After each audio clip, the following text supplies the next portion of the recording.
বেশ কিছু বছর হলো আমাদের বাড়িতে বিপত্তারিণী মায়ের পুজো করা হয়। কিন্তু এই বছর সিচুয়েশানটা যেহেতু অন্যরকম ছিল, তো প্রথমে আমরা ভাবনা চিন্তা করেছিলাম যে এই বছর হয়তো বাড়িতে পুজোটা হবে না, মানে আমরা করব না।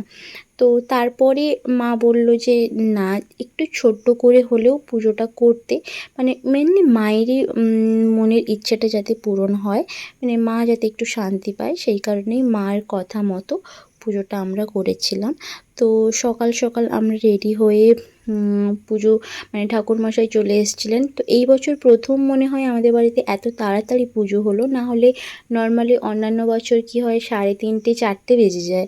তো এই বছর মনে হয় 12টার মধ্যে পুজো হয়ে গেছিলো, কারণ ঠাকুরমশাই আমাদের বাড়িতে প্রথম এসে পুজো সেরে অন্য জায়গাতে গেছিলেন।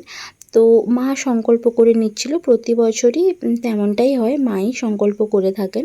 শুধু এক বছর মনে হয়, যে বছর দিদা মারা গেছিলেন ওই বছর অশৌচ থাকার কারণে, মা বাবার অশৌচ ছিল, যেই কারণে আমি পুজোর সংকল্প করেছিলাম।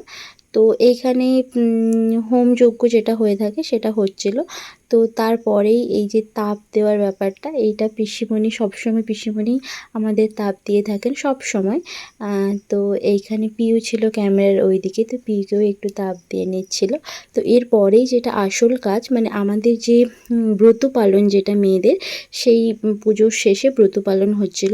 তো এটারও অনেক নিয়ম আছে, মানে অন্যান্য পুজোতে যেমন অঞ্জলি হয় ঠিক তেমনটা নয়, এর মানে এই ব্রত পালনের অনেক কিছু নিয়ম কানুন রয়েছে। যাই হোক, তো সেটা হয়ে গেছিলো, এবং তারপরে যেটা মেন, যেটা খেয়ে ব্রতটা ভঙ্গ করা হয় সেটা হচ্ছে এই মুগ কড়ই, এইটা খেয়ে ব্রতটা সবাই ভেঙেছিল।